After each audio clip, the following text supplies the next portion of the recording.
Hi, everyone. Thanks for joining us today for the DeFi panel. This panel is entitled Delivering the DeFi Dream, Faster, Cheaper, Safer. My name is Rachel Wolfson. I'm a journalist with Cointelegraph. I'm also an enterprise blockchain analyst with Quantum Economics. I wrote a book on Bitcoin for beginners. It's on Amazon. So it's great to be here. And today I am moderating this panel.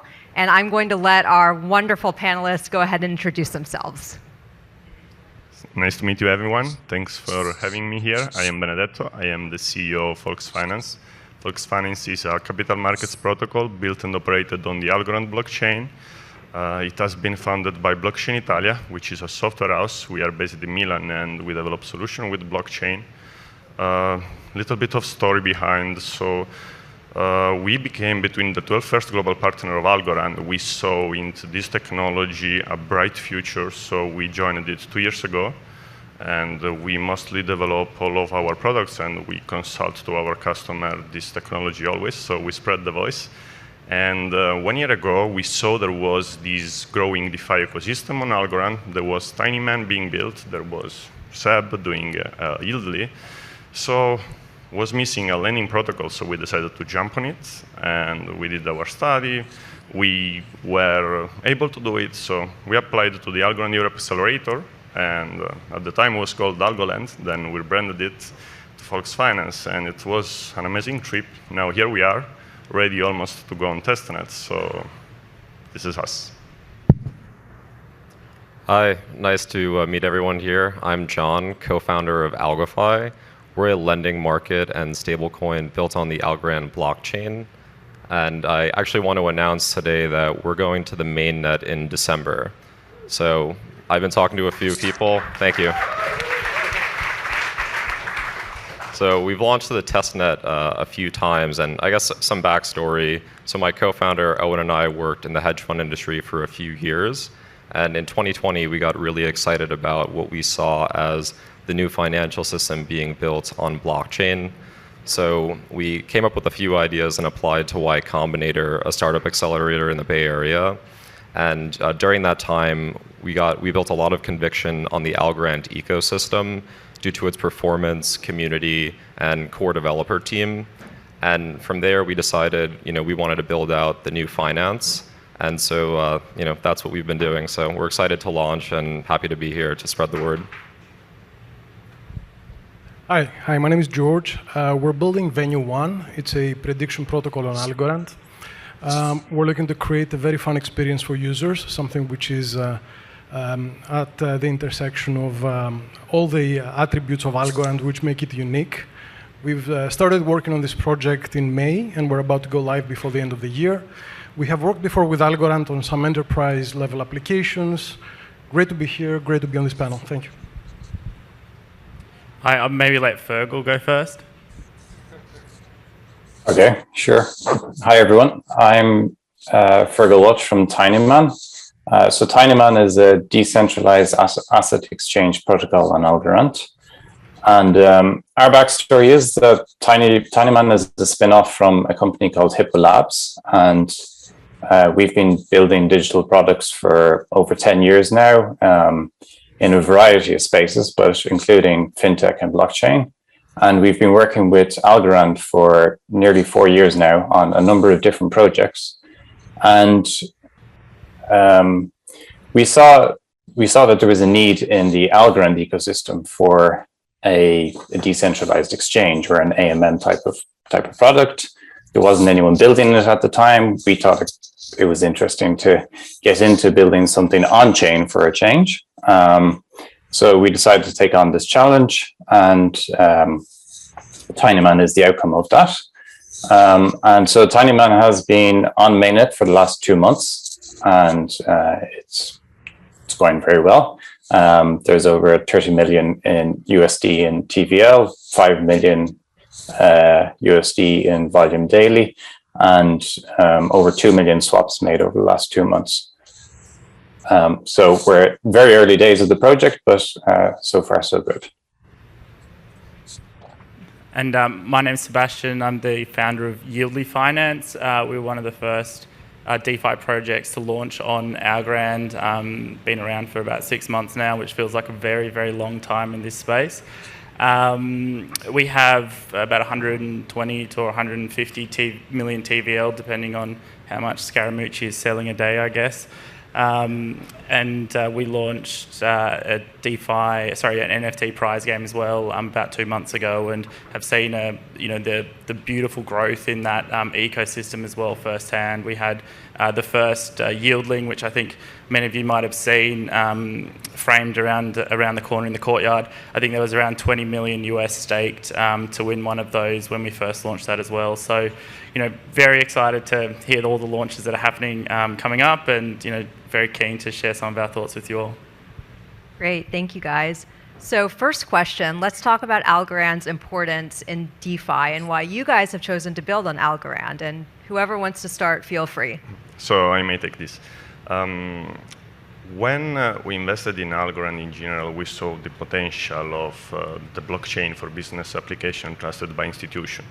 So you can understand the power of these in finance. So for us, the credit, the loan is everything.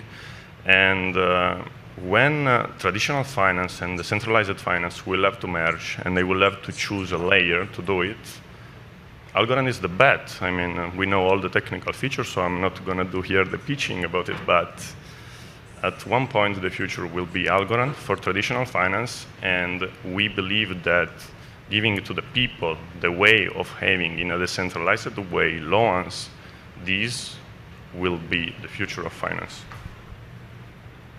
Yeah, for us at Algofi, when we were looking at the chain to build on, we were trying to select one that we think could actually support real-world financial activity, because we see a lot of chains right now are becoming bombarded by a lot of transactions and they can't really support those.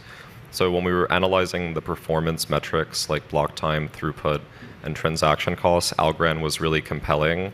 And then beyond the performance, which we think can actually help us scale to build projects that institutions ultimately use, the early community, so the Discord and the Twitter groups were super compelling.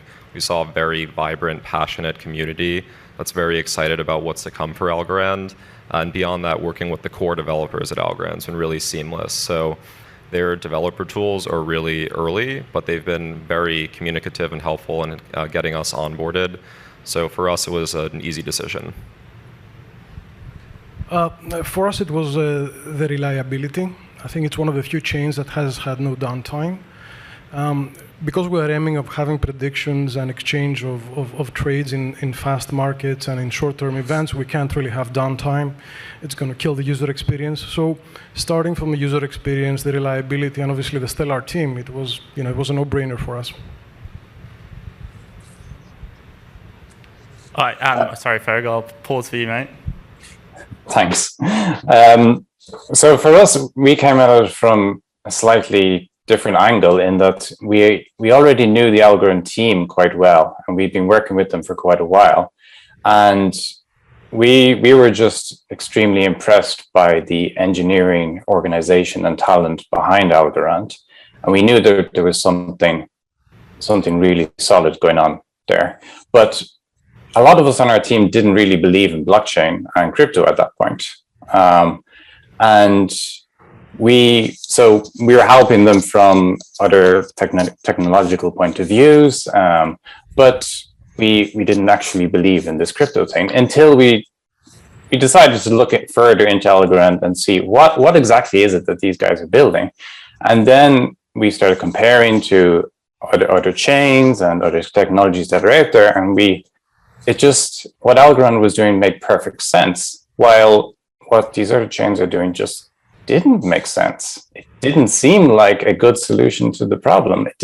It seemed like Algorand were just doing everything right and in very clean solutions, whereas the other chains that we looked at, there was an awful lot of messy solutions. And so we didn't really choose Algorand. We kind of were already involved, but we realized that we were in the right space at the right time with the right chain. And so it's very easy for us to then start building on Algorand. And again, we we chose to build the thing that was currently missing from Algorand. So it wasn't that we needed to build an AMM and we were looking for the right chain to do it on.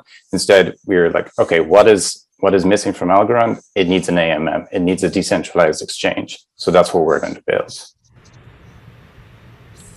And from our point of view, echoing everything that's been said already, the other piece that was very critical for us was the community. An extremely passionate, group of people, spread around the world that believed in what, Algorand stood for. And they wanted things to do with their algos, and they wanted things to do with, their ASA assets. And, it was a great privilege to be able to build some products that, have been welcomed by that community. And the other feature of that is the ecosystem of people around it. We saw before just David Garcia, an extremely passionate advocate for this ecosystem, and his passion fed through to our founding team, and he convinced us to join the Algorand Asia Accelerator in December last year. And we haven't really looked back, and very grateful to be amongst this community. Right. I also want to discuss some of the benefits and challenges with DeFi, because obviously there are some challenges hampering adoption, but there are some very apparent benefits of DeFi over traditional finance. So if you guys could just elaborate on that point, that would be great. So obviously traditional finance, it has been for too long time the same. Fintech is changing services and they are being upgraded, but still we have the problem of centralization of control, lack of interoperability, inefficiencies, and also accessibility is a problem. If we think around the world, there are over 1.7 billion of people that doesn't have financial services at all, and in DeFi they can. So, here is the solution. It's just a matter of time. With education, communication, we will do this. And the world will be open to DeFi. So for us, one of the key reasons when we were thinking about what to build, the reason why we like DeFi over TradFi applications is that by building DeFi applications, you inherently get the security and infrastructure of the blockchain that you're building on. So when you're thinking about building a trading platform or a lending market, you don't have to worry about the ledger to store data, the security around it, the scalability. You get all of that for free. So from an engineering perspective, it's actually really efficient, and it helps very small teams of engineers build lending protocols, trading markets, and various other important financial primitives very, very quickly. So for us, it was like a game of efficiency. And getting a lot of the infrastructure to build. I think the most interesting thing in DeFi is the programmatic enforceability of contracts, right? So if you look at traditional finance, I'm not talking about our project or the projects here. You have a bunch of lawyers and a few other intermediaries, and they presents thousands of pages of documentation for transactions between counterparties. I'm not going to discuss their fees. It doesn't really matter. It's great that we are taking them out of the picture. But I think what is revolutionary is that you get this legal framework and you put it into code, and code that everybody can see and audit and understand. So we have a contract, and regardless what we say, it's going to happen, right? There are rules, there are conditions, and when they are met, boom, it's done. Which is not really the case in most of the world right now, and I think that's a big revolution of DeFi. Fergal, did you want to? Yeah, so I think it's like the other panelists said. That's a lot of the current traditional financial infrastructure is unnecessary when you have technology like the blockchain. And if the blockchain works, then you don't need these intermediaries. You don't need these custodians. You don't need others to be the verifiers of truth or the source of truth about data, because you have this distributed blockchain that can do that instead. And so the most powerful part of this is that you can have all of this financial infrastructure without any custodians and without any trust on the user's behalf. Now, until now, with chains like with Bitcoin or Ethereum, they didn't really work. I mean, they have kind of they've worked for DeFi, they have brought DeFi to fruition, but now DeFi is struggling on these platforms because of things like the high gas fees, and they can't scale to reach the demands of DeFi. So, but now Algorand is here to basically fix some of these problems, remove some of these issues, and basically bring DeFi to the next level in terms of reaching many, many more people. Yeah, and from our point of view, it's just, speed to market and the rapid growth of innovation. The speed of innovation, you can be developing products and get user feedback instantaneously and continue iterating at a speed that is, unparalleled really anywhere else. And, I sort of joked at the beginning that 6 months seems like a very long time, but it does when the sort of tech development cycle that you go on, if reflected in a, TradFi environment, would be sort of a, a 5-year, 10-year sort of trajectory. So we compress all of that, are able to innovate, are able to get, rapid sort of feedback from folks about the products. And then simultaneously, you can see that there is things that we will build and everyone on the stage is building that would still then be applicable to that sort of legacy finance world as well. And there's a world where we need to go out and innovate, and then they'll pick things up that we've built, and it will help them accelerate as well. So we'll sort of blaze the path in some respect, and hope that parts of the TradFi world keep up. Right. So while there are apparent benefits of DeFi versus traditional finance, adoption is still kind of lagging. So I want to know what you guys think, why that's the case. I constantly read about DeFi scams that may turn a lot of people off about DeFi, gas fees. Can we talk about that and how that's being solved today, or how that will potentially be solved?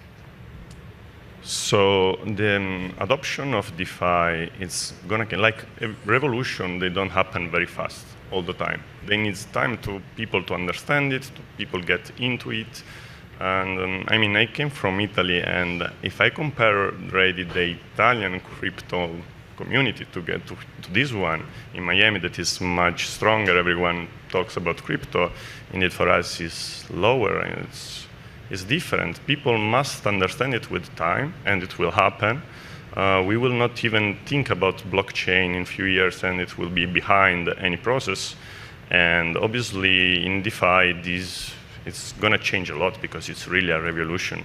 For us, for example, the way we want to deliver our product is that our users, they have the ownership of a loan. They can do anything with their loan. They are the owners. They can play with their loans. They can play with their interest. They can increase their yield. It's a very beautiful way. If you compare this to traditional finance, it's very limited. If we compare to banking, it's nothing. And the problem behind scams is that, where there are money, obviously there are going to be some way to steal it. So the crypto markets is very dangerous for this now, but surely when good products will be like the mainstay, and we are aiming to be one of these leveraging Algorand, there will not be such a risk, so everyone with education will use DeFi without a problem. So I think one of the largest things affecting adoption are the user experiences of the status quo of DeFi applications. Because when you actually use a DeFi application nowadays, you need to understand how to manage private keys. You need to understand where to look for these DeFi apps. You need to understand the paradigm of interacting with the lending markets and the trading markets and the different kinds of tokens that are used in these processes.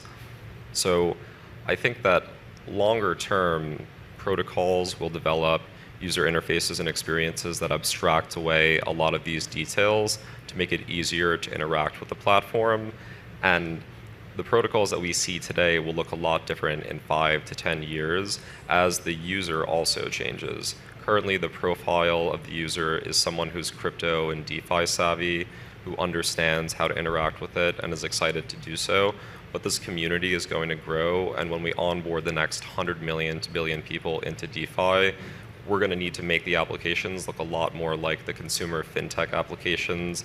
people are so used to, like Robinhood, Webull, etc. So I think that's one of the critical things. And then for Algorand specifically, the fiat on and off ramping problem is pretty important, because currently you need to know how to use centralized exchanges that have Algorand supported assets, and this can be a bit arduous. So I think better fiat solutions so people can move their money into and out of, and not just in US dollars, but also for people across the world, so in euros, Canadian dollars, etc. I think these two key areas, once they're improved, will help more people move in. Yeah, I think what John said is right. The user experience is horrible, and that friction right now doesn't stop many users for two reasons. One, some of us are geeks and they kind of like it. Most of us also speculate a lot. So you kind of say, okay, I'm going to go through this pain, but I'm going to make money, right? That's a huge incentive. When and how we mature on the layer 2 on the user interface is when we can onboard more people. I actually think, given the frictions, the adoption of DeFi has surprised me. I think there's many more users than I would have thought would exist for such a bad user experience. Where it's lagging a lot is on the enterprise side. But I don't think it's a question of non-understanding from the enterprise. It's a question of the disintermediation of various people that are in that ecosystem which do not want to see that it's getting there. So on the enterprise side, I think we're going to see the biggest wave, which is like, suddenly everything happens, and it's going to be huge. Because it solves many more problems than speculation on the enterprise level. George, if everyone on the panel could kind of elaborate on the importance of enterprise DeFi, that would also be great, because I think you make a really good point that enterprise is going to definitely drive adoption, but it would be great to know about how you guys are enabling that. I mean, we're kind of like the pioneers. We're building the first user experiences, and we're building the know-how. But on the enterprise level, it's pretty simple, right? Capital markets, where Algorand, I think, is going to shine, right? T+2 settlement. I mean, this is 2021, right? People are sending private citizens to space, and we're still settling securities on a two-day basis, right? Where we have atomic swaps, we have the capability of actually executing that with no credit risk. We have the capability for enterprises not to actually put billions, if not hundreds of billions of collateral against these kind of risks. So it's pretty simple stuff, actually. We're not talking complicated DeFi projects or anything like that. We're talking taking an infrastructure which has lived well beyond, I think, its sell-by date, and upgrading it. And it's going to happen, I think, within 2 years, everywhere. One example, there's many. I mean, maybe you guys have more. Yeah, I guess our view is probably not so much enterprise focused, but certainly, if we looked at our users, we know that we service typically a sort of under 35-year-old user base. And that is fairly reflective of this sort of advent of new neobanks and fintechs that are popping up, like Afterpay or Revolut or things like that. That people are much more comfortable doing all their things online, and so a lot of the issues that seem to impede big organisations or traditional finance to integrate to integrate with wallets and whatnot. This generation just won't necessarily have such an issue with, and so we look at Square is a great example, or some big examples in Australia of banks that have partnered with Gemini and whatnot, of really saying, well, they're recognising that their user base is becoming younger and younger, or their client base is becoming younger and younger, and so they need to have products that service that. And so we think the game's or the race is well and truly started for folks, integrating crypto. It's just maybe not talked about as much, but I wouldn't be surprised over the next 6 or 12 months if a lot more, big banks are talking much more about this. Fergal, did you want to add anything to that? Yeah, I'd like to come back to the issue of scams in DeFi, and I think this is something that we are very aware of at the moment, and especially since the launch of Tinyman on Algorand mainnet. There has been a massive increase in the number of assets on mainnet, and not all of those are. Some of them are scams, for sure. Some of them are extremely worthwhile, real projects, but definitely some of them they're more than questionable. And so we're thinking about this a lot. And I mean, ultimately, with DeFi and with crypto, the idea is that the user is in control and they get to make the decisions whether they are good or bad. There is nobody there to hold their hand or to block them from doing anything. But at the same time, I think there is a need for further education in this space and for people to become more informed as they venture into this space. And so, because some of us, like power users or geeks in this space, like we might enjoy using these tools and we understand the risks behind them, but then we tell our friends about them who might be a little less informed, and then they venture into this space and then they make mistakes because they don't understand what they're getting into. And then this kind of spirals. Now, luckily, people make mistakes with investing in the wrong kind of tokens on Tinyman at the moment. They're not losing very much because they're not paying much in gas fees and the amounts are very low. So they can kind of experiment and it's kind of safe compared to DeFi and other platforms at the moment. But there's still definitely a need for education. But I think also in the future, we're going to see these DeFi protocols acting more like protocols, and there will be more traditional looking front ends to these protocols, which will give the users some kind of protection and as they're used to through the existing financial applications, because not everybody wants to be fully in control. Some people want to be told, no, you should not do this. They want to have, or maybe they need to have like a 2-day wait period before they can do some kind of transaction because it protects them. And they want to have somebody who they can complain to if things go wrong. And right now, that's not how DeFi works. And that's not how DeFi should work behind the scenes. But it's probable that we'll see some kind of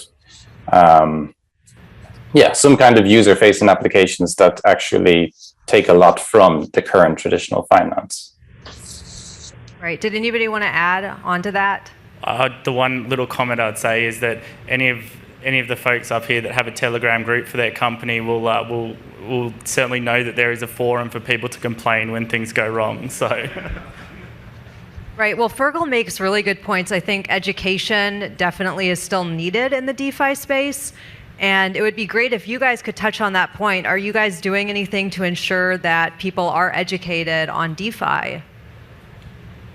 So myself, yes, honestly, because I do training courses over blockchain, especially on DeFi. So I spread these like in my normality days because in Italy we also collaborate with an association that is doing this. We are very keen to do this because it's important that we are inside the DeFi.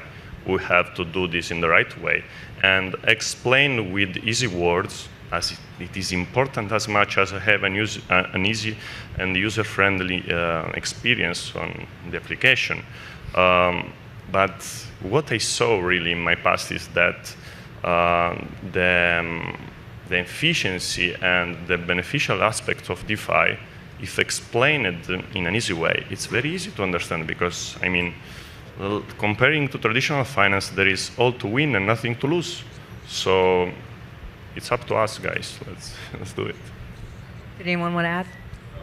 Yeah, so on education, what we're doing at Algofi is building really robust user documentation and experiences that help guide them in the lending and borrowing process. And I think this is really helpful now in the very early stages of DeFi. But I actually think that longer term, as we onboard into DeFi the next 100 million to billions of users, like Fergal was alluding to, user interfaces will abstract away a lot of the details of the financial interactions in the same way that when I interact with the Robinhood app, I'm not seeing the interaction with the clearinghouse, the T+2 settlement process. This is all abstracted away from the user.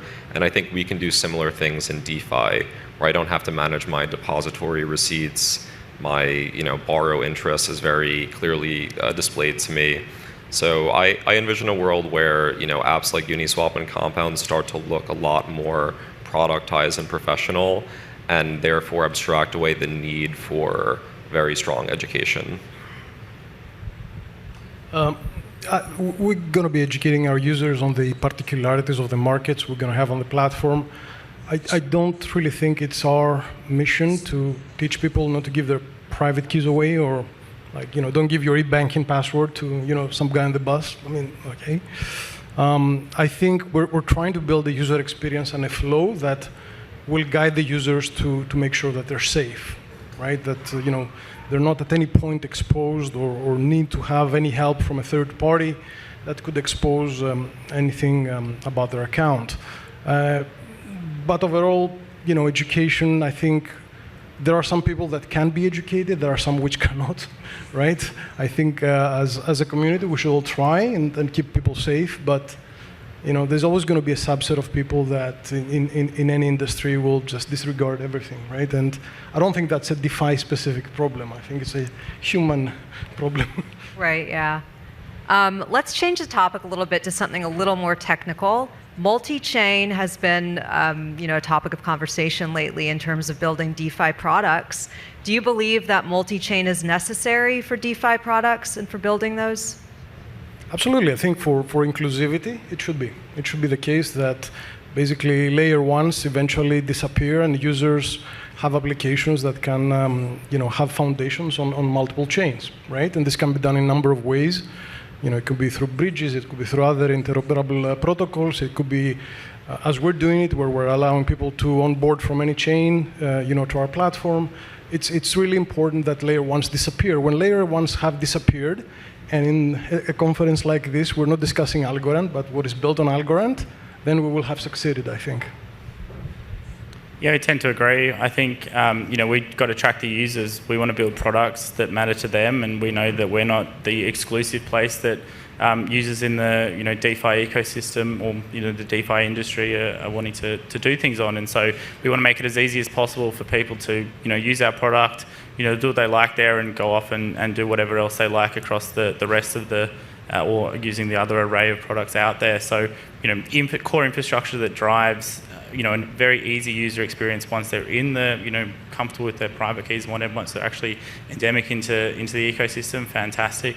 And then great UX and great education that drives new users into the industry as well is also critical. Fergal, did you want to add anything to the multi-chain question? Yeah. We think that's definitely we will live in the multi-chain future. It's kind of the ultimate kind of decentralization, and it makes sense that multiple chains will exist, but it should be frictionless for users. And it's also currently just really inefficient to have liquidity siloed in different chains. So in order for this DeFi ecosystem to work efficiently, that needs to be able to move across chains easily. Now, until now, that's been really difficult because you need to have trusted entities to act as bridges between chains. But with the most recent announcements from the Algorand team yesterday about these state proofs and a way of having trustless bridges between chains, that's an amazing innovation. And I think that will go a big way towards allowing this multi-chain future in a trustless and really decentralized way. Did anyone else want to add to that? So I think it's interesting that DeFi is also pulling a lot of concepts from traditional finance as well, but there also may be a question as to how we can keep DeFi decentralized with pulling those concepts in from traditional finance. What are your thoughts on that? So smart contract has been built for this, honestly, to decentralize things that there are already in the traditional world and make it like working automatically in a decentralized, permissionless way. So it's just a matter of time when other idea coming from the real ecosystem on the traditional ecosystem, and also, why not idea that are just connected to DeFi itself, like new model of finance that are just for DeFi, why not? it's just a matter of time. This is the beginning of the revolution, so we need just to wait, and beautiful minds will come with beautiful ideas. Sure. So for this, I just think that to keep things really decentralized, the primitives that we use, like oracles, lending markets, trading platforms, and then the applications that later get built upon them, it's incumbent upon those projects to be as decentralized as possible. So, for example, one thing that we're going to be working on and launching in Q1 2022 is a governance portal that'll enable the participants of our governance process to vote on changes to the protocol. So in that way, it no longer becomes a group that's building, launching the platform, and managing it, but instead it's left to the open source community to manage the different parameters that are used in the lending market and how it gets developed. So I think it's incumbent upon projects to have very robust governance processes, and we're now seeing this with the Algorand Foundation's first governance vote. But I'm excited to see that happen with the DeFi projects that get launched on Algorand. So I think once those projects we have governance, I think that'll help sort of further this message of becoming truly decentralized. DeFi and DAOs, I think, are super interesting. It's a big discussion. It's a little bit like a democracy. At some point, you have to decide if there's some representation to actually make some decisions. So the question for all these kind of distributed forms of governance is, do they continue in a completely democratic manner, uncurated, driven by the majority? Is there some council? Is there some kind of thought leadership? And I'd bet on the latter, that eventually there will be some groups within those communities that have to drive a little bit what's happening with the protocol and so on. Usually it's kind of hard to make strategic decisions from a wide and dispersed community. Now, what does this mean about decentralization? I don't think it negates it. It just means that, like, democracy is not negated by having elected and people that actually help us manage the countries that we live in. I think the same will happen in DeFi and DAOs, right? There will be some people that will be more trusted to be leading the protocols the right way, and I don't think this is against decentralization. I'm glad it was you, George, that brought up democracy on the blockchain. It had to be, Greece and everything. Yeah, exactly. Our view is, V1, you want to build your tech that allows for as much decentralization as possible, but you have to be realistic that there's infrastructure implications for us that we can't have everything as decentralized as possible. Like, there's no governance, or when we launched, there wasn't a governance system on Algorand, and so we would love to empower our community to be making the majority of decisions for what our tech does. We'll get there. It's just not going to happen. It didn't happen in the first 6 months, but it's something that we'll get to over the next sort of 12 or 18 months. I think it's a mindset that the entrepreneurs and the builders in the ecosystem need to be very comfortable with. That it's decentralized first, and it's a scalable approach to that, and then there'll be all sorts of innovations that will come that will inform or be crowdsourced to inform how or what decentralized its final form will be for these types of projects. Fergal, did you want to add anything? Yeah, so we definitely believe in this decentralized part of DeFi. I know there are a lot of supposedly DeFi projects out there that they do finance on the blockchain, and then they're kind of put under this DeFi umbrella, but it's not that doesn't necessarily mean they're decentralized finance. So we, similar to what John was talking about, we are taking this quite seriously. We do strongly believe in this and plan to become a fully autonomous organization in the next few years. It will be a gradual process, and like Seb said, you can't do it all at once. So we need to, at the start, we need to, like the project, there needs to be some kind of vision for the project, and there needs to be the core pieces of technology. So the core, in our case, like our core protocol is not controlled by any governance process at the moment, but there is also no centralized control of that protocol. So it is just it's put out there and it's completely immutable. And that is the version 1 of the Tinyman protocol, and that will never change.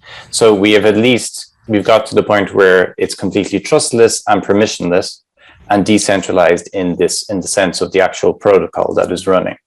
But in terms of the project and its future, what we're trying to do is open source as much as possible as we go along, and then involve the community in different aspects of the project. And then our next major thing is working on the distribution of a governance token and a governance process for the protocol, so that as we move towards future versions of the protocol, and as we have a treasury that is currently being built up through swap fees, and so the governance will decide on how that is spent, on how future protocol development happens, on how things in the Tinyman ecosystem happen. So the aim is that the project will continue running as long as the protocol runs on the network, and there will be a project backing it, and there will be people actively involved in it for many, many years to come. And the original team will not need to have any involvement at that point, and the project can basically be self-sustaining and self-governing. That's the hope. Right, yeah, very, very interesting remarks. We have a few minutes left, so I wanted to actually take this time to open up to you guys, because I'm sure someone in the audience has questions for our panelists. So does anyone have a question that they want to ask about DeFi and what we've discussed today? Yes, someone in the back. I'm very interested. She's bringing, a microphone. Hi, how you doing? I'm Cassius Couvet. I'm very interested in DeFi on Algorand, especially Yieldly. I was wondering if we can talk a little bit about the Yieldly roadmap, because the staking is an opportunity for a lot of people to really want to hold Algorand and hold the Algorand products. Can you talk a little bit about that? Yeah, very happy to. I'll be very quick. We launched a roadmap talking about the next couple of products. We've got NFT marketplace coming out in the next week or so. We're going to launch some of the first metaverse projects on Algorand as well with that.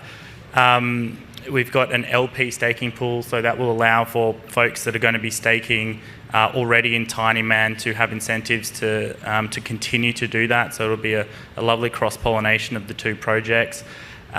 Creating a wonderful incentive structure there. And then we've got, for those who are utilizing our tech, we have something that we know our users are after, which is auto-compounding, which basically means they can set and forget our products, which is a wonderful leap forward for all of the DeFi currently, thank you, for all of the DeFi currently on Algorand, and I know something that will hopefully be utilized across the ecosystem.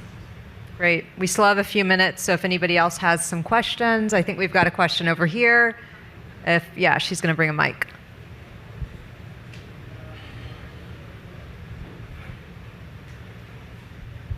Thanks, everybody. So as you know, NFTs are a really hot topic in the Algorand ecosystem. So for all of you guys, do you have a particular strategy with NFTs, or are NFTs on your roadmap for the community? So for me, yes, we are going to launch our NFTs soon. We have done a collaboration with a very famous artist where we are going to bring on Algorand as well. So our community will be able to identify themselves with this, I can call it folks, and they will hold a lot of items with a nice backgrounds, so be aware. So we've worked with some NFT creators before. Some Algofi Algowanas actually went live a few months ago. We aren't personally artists or designers, but we're happy to work with those people. And one thing we're thinking of doing is, so since we're launching a stable coin, we're trying to work with NFT marketplaces and individuals to receive payment in terms of the stable coin we'll be launching.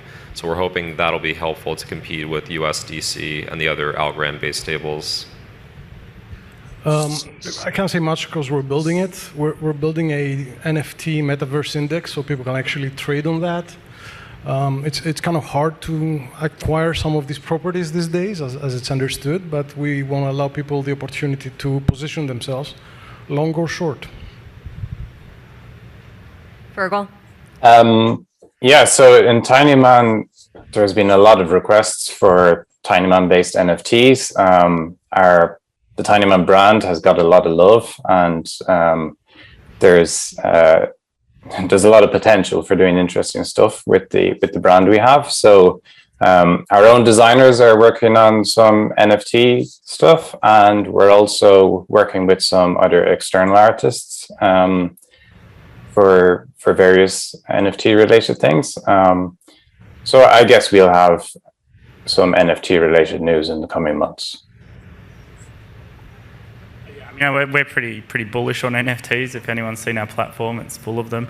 But personally, I think Scaramucci has some whiskey that I'd like to see on NFT as well. So, thank you, guys. Thank you.